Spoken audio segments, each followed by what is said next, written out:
J'ai ramené quelques cartes du Japon et aujourd'hui on va voir ensemble si c'était des Giga Move ou si je me suis complètement emballée. Chaque carte que j'ai achetée va finir dans une de ces trois piles. Soit c'était un Giga Move, donc un achat intelligent, soit c'était un OK Move, c'était plus pour la passion, soit c'était un Move pas ouf et j'aurais dû m'abstenir. Première carte de mon séjour, la Philalie de Zénith Suprême. Donc il faut savoir que c'est une carte qui est beaucoup moins chère au Japon. En français, elle est à 74 € à peu près, dans un état excellent. Et au Japon, elle est aux alentours des 30 €. Donc moi, je l'ai eu à 28 €. Et on est sur une carte qui est en parfait état. Rien à dire comme la plupart des cartes qu'on trouve dans les boutiques japonaises. Pour moi, c'est un good move parce que c'est une carte magnifique que je recherchais. C'est du Zénith Suprême, donc c'est une très belle série.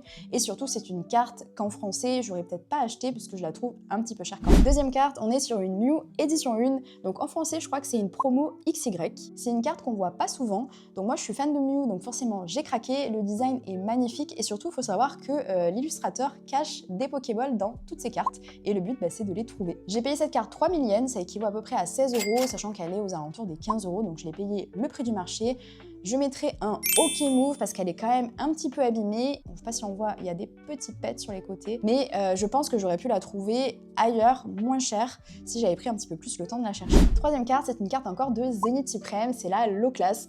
Donc une très belle carte, très belle illustration. Vous avez d'ailleurs plusieurs Pokémon sur la carte. Rien à dire, les couleurs, la brillance, elle est parfaite. Et je l'ai payée moins de 2 €, je l'ai payée 1,50 €, sachant qu'elle vaut, je crois, dans les 5 € en japonais. Donc je pense, rien à dire de plus, c'est un good move. Prochaine carte, c'est la Raichu d'évolution Apaldea. Une carte qui est, pareil, assez chère en français, mais en japonais, elle a un prix plutôt correct, puisqu'elle est aux alentours des 8 €. Moi, je l'ai payée 6 € et quelques. Pour moi, c'est un good move. C'est une carte qui est à moins de 10 €, qui est en parfait état. Je sais pas si vous voyez, d'ailleurs, il y a des petits éclairs là, ça ajoute vraiment un effet sur la carte. Et même si Raichu est beaucoup moins populaire que Pikachu, moi j'aime beaucoup. Prochaine carte, on est sur une carte de Destinée Occulte, et c'est la fameuse Sulfura Elector Articodin. Un gros coup de cœur sur cette carte, vraiment l'illustration est magnifique. Et en même temps, on n'en doute pas puisque c'est Mitsuhiro Arita qui a illustré cette carte. C'est sur une carte qui est beaucoup moins chère en japonais qu'en français. On est aux alentours des 17 € et j'ai payé celle-ci 15 €. Je suis tentée de la mettre en good move, mais je vais la mettre en OK move parce que quelques jours plus tard, j'ai trouvé la même beaucoup moins chère et dans le même état. C'est vraiment un achat que je regrette pas du tout. Elle est magnifique. Prochaine carte, une carte de